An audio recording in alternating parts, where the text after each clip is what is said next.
நிறைய பேர் பார்த்தா எப்படி ஊழியம் செய்கிறாங்கன்னா, போதகர்கள் ஆகட்டும், அவங்க கீழே இருக்க அசிஸ்டன்ட் ஊழியர்கள் இவங்கெல்லாம் நிறைய பேர் பார்க்கும்போது எப்படின்னா, அவங்க சொல்கிற சாட்சியெல்லாம் எப்படி இருக்கு, நான் இயேசுவை ஏற்றுக்கொண்டேன், அப்புறம் பாவத்திலேருந்து விடுதலையானேன், நான் ஊழியக்காரனானேன், இப்போ பெரிய பணக்காரன் ஆயிட்டேன் அப்படின்னே தான் நிறைய பேர் சாட்சி சொல்கிறாங்க.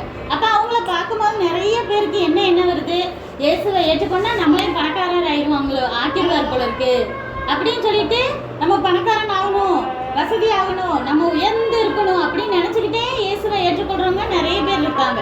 அப்போ அந்த மாதிரி கொஞ்ச நாளில் உயர்வு வரல அப்படின்னா இயேசுவை விட்டுட்டு ஓடி போயிடறாங்க, பின்மாற்றத்தில் போயிடறாங்க. நம்ம பேசாமல் பழையபடி விக்கிரகத்தையே கும்பிட்டுட்டு போயிடலான்னு போகிறவங்க, பின்மாற்றத்தில் போகிறவங்க இருக்கிறாங்க, தேவனை தேடாமல் இருக்கிறவங்க இருக்காங்க. ஆனால் அப்போஸ்தலர், அதாவது இயேசு உயிர்த்தெழுந்து போனார் இல்லையா, அதுக்கப்புறமா ஒரு எழுப்புதல், பெரிய எழுப்புதல் வந்துச்சு. அந்த காலத்தில் நிறைய பாடுகள் பட்டு ரத்த சாட்சியாக மறைச்சிருக்காங்க. யார் நான் இயேசுவை ஏற்றுக்கொண்டு ஊழியக்காரன் ஆனதுனால நான் பெரிய பணக்காரன் ஆயிட்டேன்னு சொல்லிட்டு அதில் போடப்படலை.